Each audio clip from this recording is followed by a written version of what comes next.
Hello.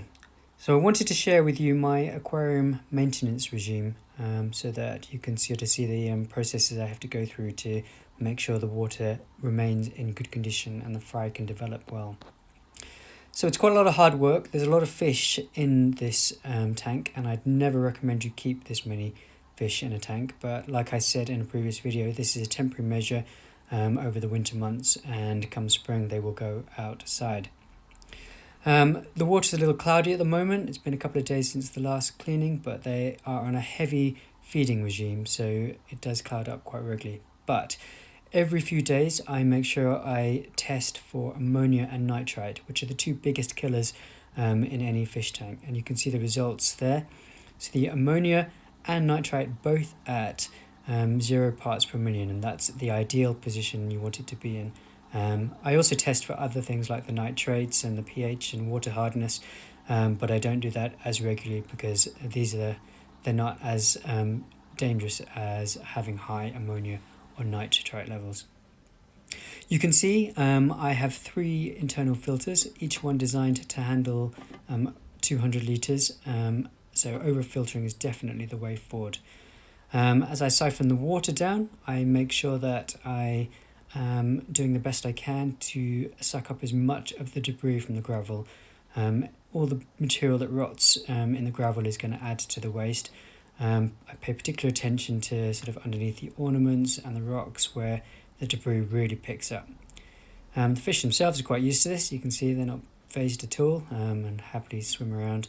I have to be very careful, obviously I don't suck any of them up. So when I clean the sponges inside the internal filters, and this is really important, I make sure I do it in a bucket of the aquarium water. The aim here is really to remove the debris that might clog up the actual water flow, but also protect the bacteria that are living on that sponge and are really important to help break down the fish waste and keep that ammonia and nitrite level down. So never wash them directly under a tap. Otherwise you kill off all that good bacteria that really takes quite a long time to mature and do its job. What I also like to do once the sponge is clean is add a bacterial supplement just to make sure that the levels of bacteria are at their optimum. Now it's time to refill the tank, making sure I add a dechlorinator to remove any chlorine from the tap water. So there we have it, and I run that maintenance program probably every 3 days, especially with the amount of food that I'm feeding. Let's give them a feed now.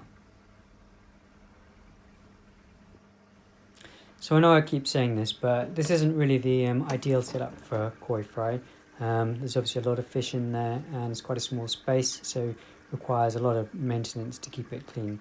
I've seen some great setups that other people have got, certainly things like old water tanks that sort of have a capacity of probably about 500 gallons and upwards, and are supported by sort of proper koi filters like an Easy Pod, for example. Make great setups that people keep in their garages, and I think that's probably the best way forward. But for me, with my space, budget, and the fact I'm only doing this for a short period until the spring, the setup seems to be working well for me. Anyway, thank you for watching. I hope you found that useful. Please subscribe and I'll see you again soon. Thanks. Bye.